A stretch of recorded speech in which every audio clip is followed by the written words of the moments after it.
All right. So we're going to move on to the next subject because our first one is always a long answer. The first question, always. Always. So we're always going to be the long one, right? Pause.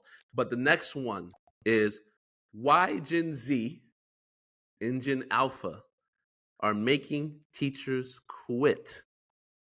This is a phenomenon that's been happening. And my brother AB, his profession is actually a teacher. You know, I also taught as well, but I was smart enough to go on the other side, and I'm in education management. So, but no, You all got out. jokes You aside, got out while you're oh, hot. I got out while I was hot on the block. You know what I Oh, mean? Everybody was making work. I went right around the corner and got out of there. You know what I'm saying? So, push but for aside. me, I enjoy what I do. You know, on the other side with marketing, I still work in schools, but you know, do marketing, PR, communications. AB is a certified, you know, highly qualified teacher who teaches Gen Z in maybe not Gen Alpha yet, right? They're coming, they're No, coming. they're coming. They're coming. But he teaches Gen Z. So, brother AB, is this cap? Is this facts, or is it a little bit in between? What it is? It depends on which part of the world you're in, man. Like in the West, there's so many variables and it's multi-layered and faceted that it's hard to give a one answer. Now, the education um, realm is like evolving. It's changing. You know, with so many technology has changed the game. So technology has changed the game, and we're at a point right now where it's very hard to convince kids why they need education, especially higher education. To be honest, it's very hard to convince kids why they need education. Uh, that's the first thing. Number two, the the arts education. First of all, let's go back in time. Okay, let's rewind. Okay, what was the point of school? The point of school. Some people say the point of school is to create workers. You know, to create employees.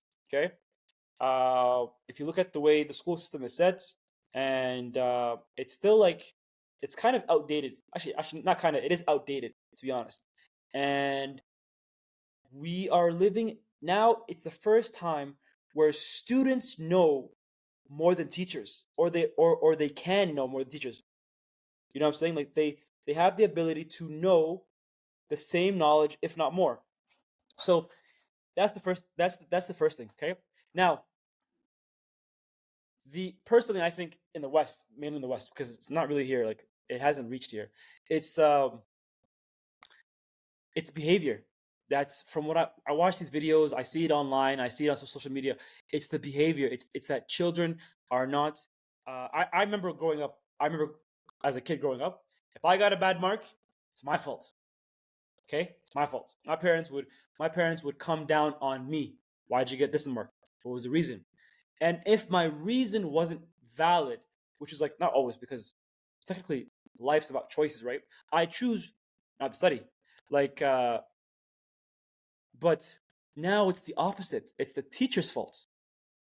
You know what I'm saying? Parents come now and they all blame goes towards the teacher. And they come in guns blazing and they say, how's my child?" Expecting this entitlement behavior and this privileged mindset. And it's kind of scary to be a teacher because you're dealing with all of these issues that you shouldn't be dealing with, because you second guess how to teach, and you second guess like, oh, if I give a hard test, my class average is going to drop. Or there's so many things that you have to think about, to keep in mind. And also, when you raise these kinds of kids or students, when you raise these kids also adapt this privileged mindset, which then makes them entitled, which then also makes it difficult to teach. So the cycle goes, and either the teacher buckles over and they go with the flow, or they do what? They exit, and they have an exit plan. And that's why the quality of teachers has been dropping, or teachers have been burning out. And you see it on the faces, like they're tired. Like, teacher would come with passion into the building. I want to do XYZ plan. I want to make a change in these kids' life. Because if you ask a teacher why they started teaching, They always say, I want to make a change in these student lives. Like there's a passion. Every teacher has a fire inside of them. At the end of teaching, that fire is burnt out, man. Like it's gone. It's really gone. Like it's a very it's a and over the years, um, we've been doing so many other jobs besides teaching. You and I spoke about this. Like a teacher Mm-hmm. is a second parent, a teacher is a therapist, a teacher is a nurse, a teacher is a psychologist, a teacher is a social worker. We hold like students because we spend so much time, like 40 hours a week of our week, we spend with these kids, you know? And we end up, if you are that kind of teacher, you end up building a bond, a connection with these kids, and they divulge information and all these things. And it's heavy, man. Like it weighs on you. It's heavy. So something has to give. So obviously, what gives? Your teaching gives. It gives. You know, it drops. And when that gives, you start losing the happiness of education. And I've always said, personally for me, I love education. I love education. I think education is the foundation and the building block of society. Especially coming from where I come from, as a Somali, um, as a Somali male, it's education is very important. I think that is one of the biggest things that can change a nation. Like it can, because when you have a nation of thinkers, a nation of innovators, a nation of planners, it comes from what? It comes from a teacher that had a vision, and that teacher wasn't seeing their fruits of labor in the first year. No, I'm thinking 10 years from now, these kids that I teach are going to be making big changes. Big plans are coming. And it all starts from someone who's a visionary. And those people are teachers. I don't care what anybody says. Every doctor started from a teacher. Every engineer started from a teacher. Like it's a teacher, and also it's also the opposite. By the way, a teacher can also kill dreams. Ax. If A you didn't hear teacher, that, say it one more time for the audience or people in the back. a Say that one teacher more can, time, maybe. a teacher can also kill dreams, man. I've like guidance counselors and teachers can kill dreams, and I've Why seen though? this Say why. because kids listen. Okay, first of all, telling a kid he can't do something and telling a kid that you have to be realistic are two different things. Okay? Two different things. Okay? To operate in the realm of realism, to be realistic, you need to give a child a plan. Every child is a dreamer. Every child has something that they want to accomplish. Obviously, reality states otherwise because reality has trials and tribulations that come along. But that doesn't mean that they cannot accomplish their dreams. You know what I'm saying? If a child wants to become an astronaut, so be it. Be an astronaut. But just so you know, astronaut has this many schools, this many years in school. You have to have this kind of GPA. You have to do this. You have to go to NASA. You have to give these kids the legitimate pathway. And if they can stay on course, then best believe it, they'll become an astronaut. But don't tell kids they cannot become an astronaut. Don't say no. You're not. It's not for you. How do you know this? You're not. You're not God. You know what I'm saying? Like you don't know. So teachers are the aspiration setters for the child and the inspiration igniters for the child. You know what I'm saying? Because people Mm. people have to understand the words aspiration and inspiration. You know what I'm saying? So Mm-hmm. I want to aspire these kids to be greater, but I also want to inspire them to do good as well.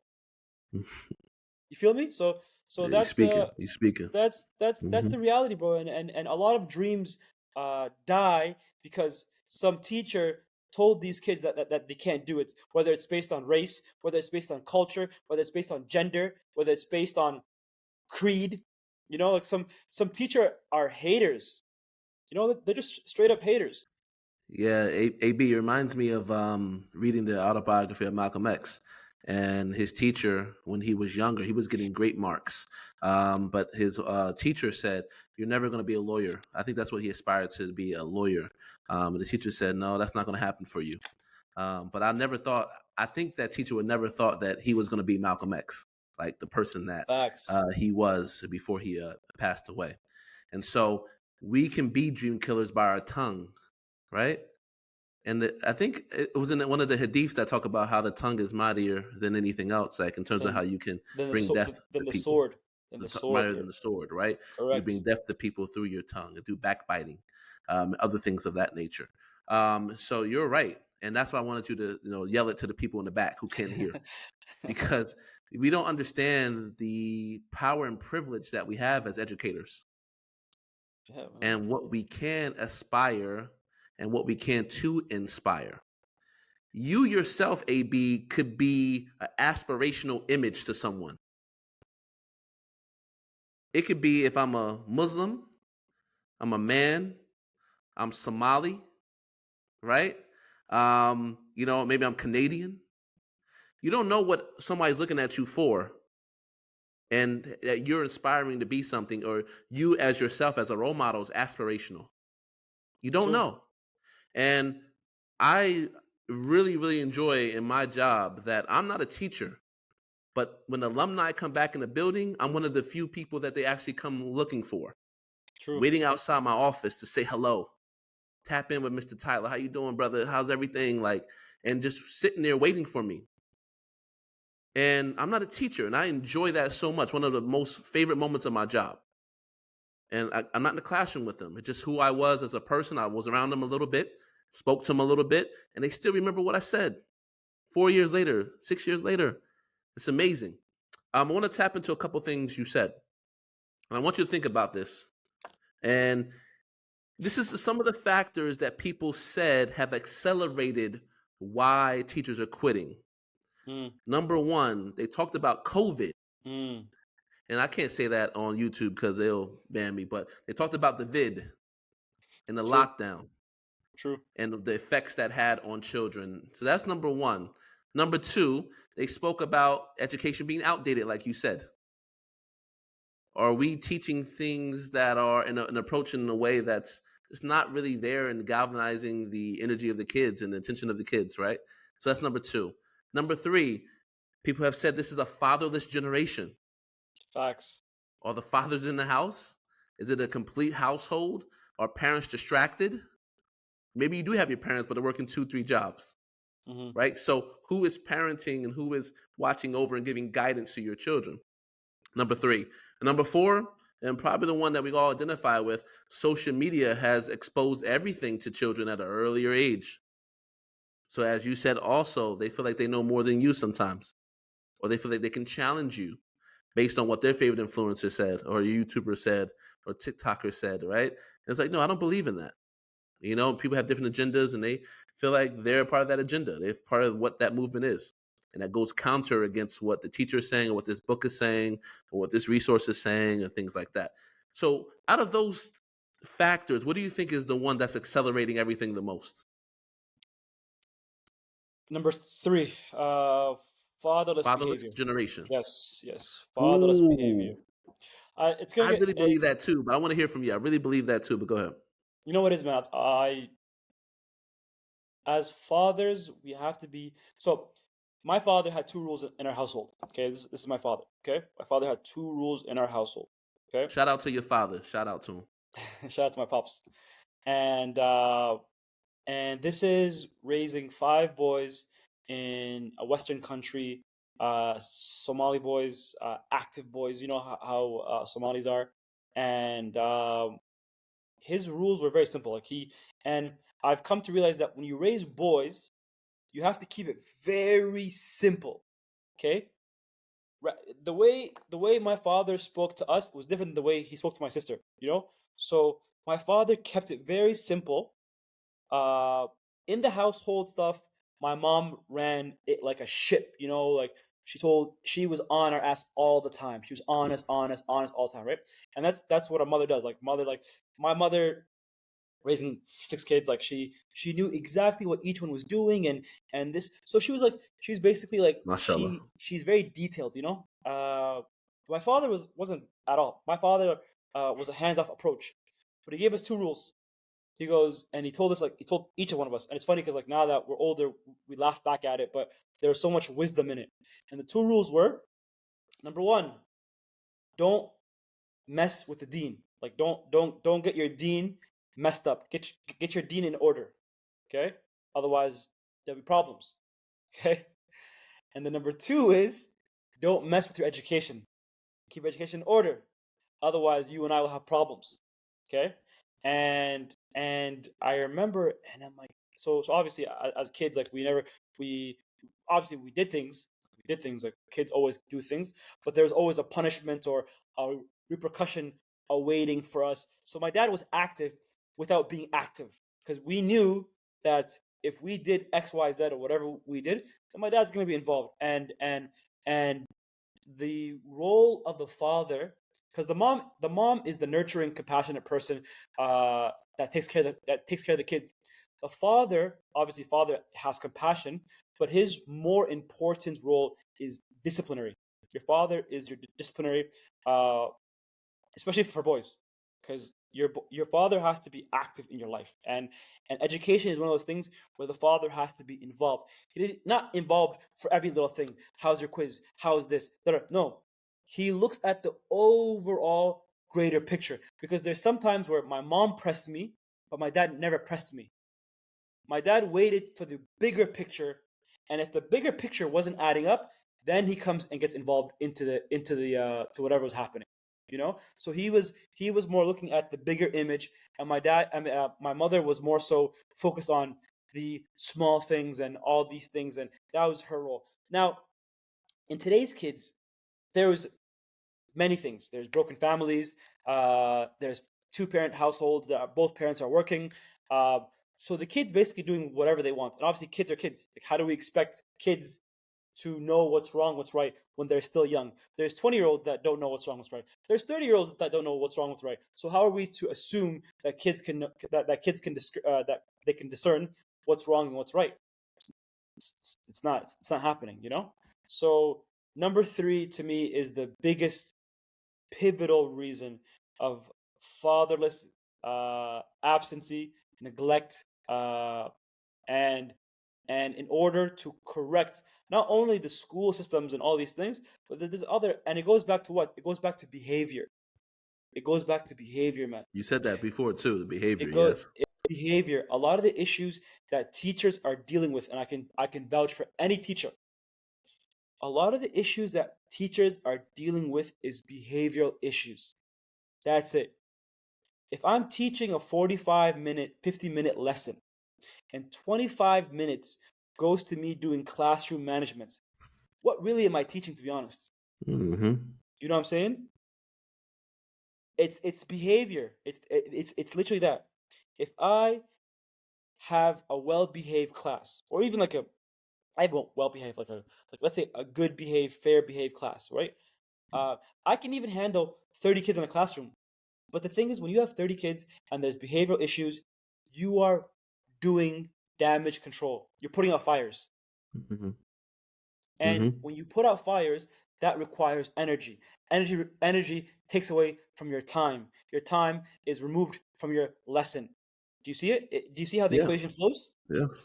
And Yes. that's it. And Yeah. if you have these children who are aware of the consequences, and their fathers in their lives, and they know what's going to happen if their father is involved. Like for me, like I remember, if I knew if I was if I was messing around, if I was in the office, if I was my dad knew, like this, man. Like he knew that the minute I'm in trouble, my dad knew, and I knew what was waiting for me at home. The Yeah. fear slash respect that I had for my father was what kept me in line. And we know how boys are. We're not lying to ourselves. Yes.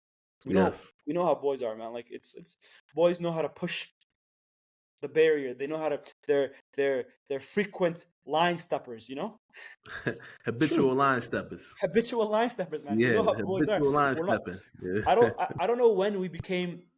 I don't know when, as a society, we started lying to ourselves, because we know how boys are. You know? Yeah. Speaking of that, there's a study that I saw about how boys, as they're growing up and maturing, going through puberty, they have more testosterone. Mm. And so it's harder for a kid who's growing up like a boy to sit down in his seat more than it is for Yes. maybe a younger lady to sit down in her seat, at a certain age. And so are we really benefiting kids by, like, especially young boys, by having them sit down in a 45-minute lesson just taking notes?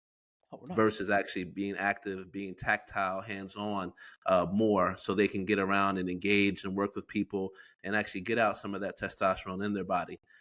This is what I've read. I'm not a doctor, nor would I profess to be one, but I thought that was interesting in terms of how we actually look at educating our young boys, for example. Um, just to speak to your point, I do believe in the fatherless generation as well. Even if the father is actually home, it could still be fatherless. The Mm. best availability, the best ability is availability. Correct. And the thing is, it's like you can have a father who works, mom who works, but sometimes they may not be home to actually work with you and build you and to listen to you. And that may not be a thing that's on purpose, but it's just something that's the nature of the outcome. And I'm just very blessed to have two fathers when I grew up. I had my biological father for a long time, even though he did not live in the same house. And then I had my stepfather. And I don't know what my world would be and what kind of man I would be if I didn't have my stepfather. I knew Mm. him since I was 3 years old. Mm.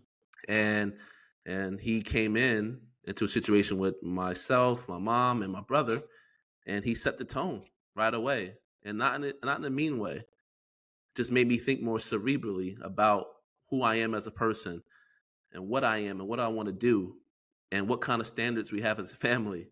And those are just basic things. He's the first one to put a basketball in my hand.